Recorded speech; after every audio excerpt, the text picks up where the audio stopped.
Patlatırım. Her yerin bomba. Yapma. Yapıyorum. Yapıyorum. Bunların insan var burada. Yazık ya. Yapıyorum. Yapıyorum. Hepsini yapacağım.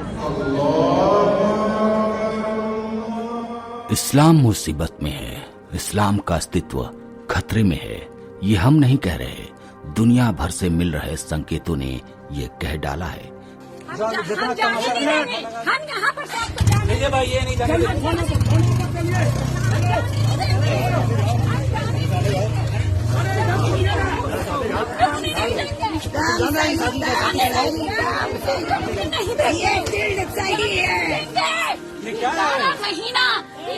महीना जो मेरे साथ किया है उसको भूल गए।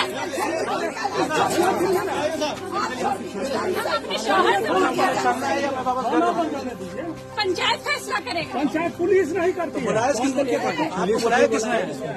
आपको बुलाया किसने? हाँ बोलेंगे पुलिस स्टेशन में स्टेटमेंट मिलेगा। नहीं जाएगा ये वो नहीं बोलेंगे, मैं नहीं करना चाहिए।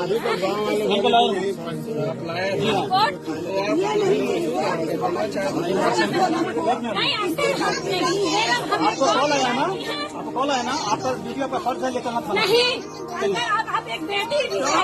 ठीक है, एक बेटी भी खड़ी है। इंसाफ एक लेना आपको कहते हैं। चलिए अस्थिर से रहिए ना, अस्थिर से रहिए ना।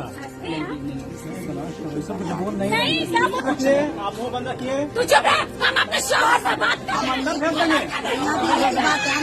उससे बोला क्यों नहीं बोलेगा? उससे बोला क्यों नहीं बोलेगा? उससे बोला क्यों नहीं बोलेगा? उससे बोला क्यों नहीं बोलेगा? वो हमारे रिश्ते के बीच क्यों आएगा?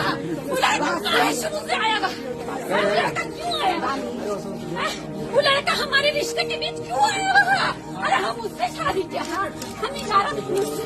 वो लड़का क्यों मेरे रिश्ते में आएगा? बताओ मुझे। दानिश मना करो उसको, मना करो। जी हाँ, सूडान इस्लाम पर प्रतिबंध लगाने वाला पहला देश बन चुका है। देखें कि कैसे इस्लाम और उसके बर्बर शरिया कानून से उत्पन्न खतरे पर दुनिया तेजी से काम कर रही है। अमेरिका और यूरोप में कई ईसाई जो मुसलमान बन गए थे वो घर वापसी कर रहे हैं, यानी वो फिर से ईसाई बन रहे हैं। जापान ने हमेशा मुसलमानों को अपने देश में स्थायी रूप से रहने से मना कर दिया है और वे किसी भी अचल संपत्ति या किसी भी प्रकार के व्यवसाय के मालिक नहीं है, और इस्लाम की किसी भी पूजा पर प्रतिबंध लगा दिया है। किसी भी मुस्लिम पर्यटक को इस्लाम धर्म का प्रचार करते हुए अगर पकड़ा गया तो उसे तुरंत छोड़ दिया जाएगा, जिसमें परिवार के सभी सदस्य शामिल हैं। क्यूबा ने पहली मस्जिद की योजना को खारिज कर दिया है। जी हाँ, क्यूबा में मस्जिद का निर्माण हो रहा था, लेकिन उस निर्माण की योजना को क्यूबा ने पहले ही खारिज कर दिया। अफ्रीकी देश अंगोला और कई अन्य देशों ने आधिकारिक तौर पर इस्लाम पर प्रतिबंध लगा दिया है। केवल इतना ही नहीं, अपराध से लड़ने के तरीके के रूप में नॉर्वे से मुसलमानों की रिकॉर्ड संख्या लगभग 2000 से अधिक को निकाल दिया गया। जब से इन मुस्लिम अपराधियों को निर्वासित किया गया है, अपराध में 72% की कमी आई है। जेल अधिकारी रिपोर्ट कर रहे हैं कि उनकी जेल की लगभग आधी सेल अब खाली है। कोर्ट रूम लगभग पूरी तरीके से खाली है। पुलिस अब अन्य मामलों में शामिल होने के लिए स्वतंत्र है, यानी अपराध की रेखा बिल्कुल नीचे आ गई है। कोई भी अपराध नहीं हो रहा है और उनका राज्य सही तरीके से चल रहा है। अकेले जर्मनी में पिछले वर्ष में मस्जिदों को निशाना बनाते हुए 81 हिंसक हमले हुए थे। ऑस्ट्रेलियाई पुलिस ने 13 लोगों को गिरफ्तार किया था, जिनका जिहाद रिक्रूटर्स के नाम से नाम दर्ज है।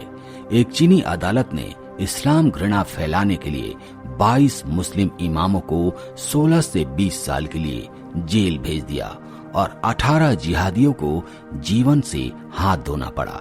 चीन अलगाववाद के खिलाफ अभियान चला रहा है। इस्लामवादियों को अपना अलग राज्य चाहिए।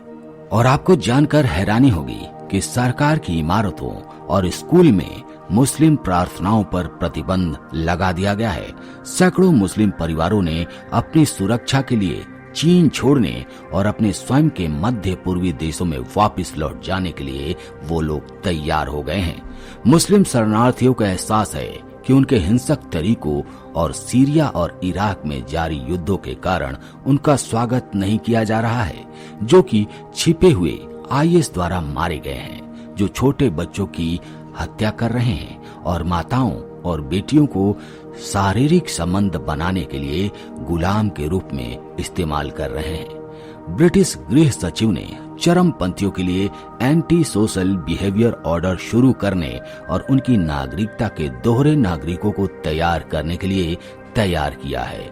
निर्वासन कानून भी तैयार किया जा रहा है। चेक गणराज्य ने अपने देश में इस्लाम को बुराई का रूप मान लिया है। कई अमेरिकी राज्यों में एक नया विवादास्पद संशोधन जो विदेशी कानूनों की मान्यता पर प्रतिबंध लगाएगा, जिसमें शरिया कानून शामिल होगा। पुलिस डिफेंस की लीग मुसलमानों के लिए चेतावनी जारी करता है। 16 राज्यों ने प्रतिबंध शरिया कानून के लिए सभी परिचय विधान प्रस्तुत किए हैं। उत्तरी आयरलैंड में कई मुसलमानों ने आयरिश स्थानीय लोगों द्वारा इस्लाम विरोधी हिंसा से बचने के लिए देश छोड़ने की घोषणा कर दी है। घोषणा बेलफास्ट शहर में मुस्लिमों के समूह पर हमले के बाद आई है। आयरिश स्थानीय लोगों के समूह बेअसर और मारे गए किशोर मुस्लिम गिरोह हैं, जो युवा आयरिश लड़कियों को उत्पीड़न के लिए इस्तेमाल कर रहे थे, जैसा कि शरिया कानून में लिखा है। यहाँ तक कि अस्पताल के कर्मचारी भी पीड़ित मुस्लिम मरीजों के इलाज के लिए इच्छुक नहीं थे। उत्तरी कैरोलिना राज्य इस्लाम में शरिया पर कानून लगाता है, प्रतिबंध लगाता है। अब इसे एक आपराधिक अपराध के रूप में माना जाता है। नीदरलैंड के सभी मस्जिदों को हटाने के लिए डच सांसद बुलाते हैं। डच संसद के सदस्यों में एक ने कहा, हम इस्लाम को नीदरलैंड से साफ करना चाहते हैं। डच सांसद माइकल डे ग्राफ ने फ्रीडम के लिए पार्टी की और आपसे बात की। उन्होंने कहा कि नीदरलैंड की सभी मस्जिदें बंद हो जाएगी। इस्लाम के बिना नीदरलैंड में रहने के लिए एक अद्भुत सुरक्षित देश होगा, जैसा कि मुस्लिम के आने से पहले हुआ करता था। दोस्तों, ये सारे संकेत दुनिया भर के कोने कोने से आए हैं और ये सब देखने के बाद, सुनने के बाद ये बात तो तय है कि इस्लाम मुसीबत में है। आपके क्या कमेंट हैं? आपके क्या विचार हैं? कमेंट करके जरूर बताइएगा। तो दोस्तों, आज की वीडियो में इतना ही। मिलते हैं आपसे एक अगले वीडियो में नए टॉपिक के साथ। तब तक के लिए जय हिंद, जय भारत, जय सनातन।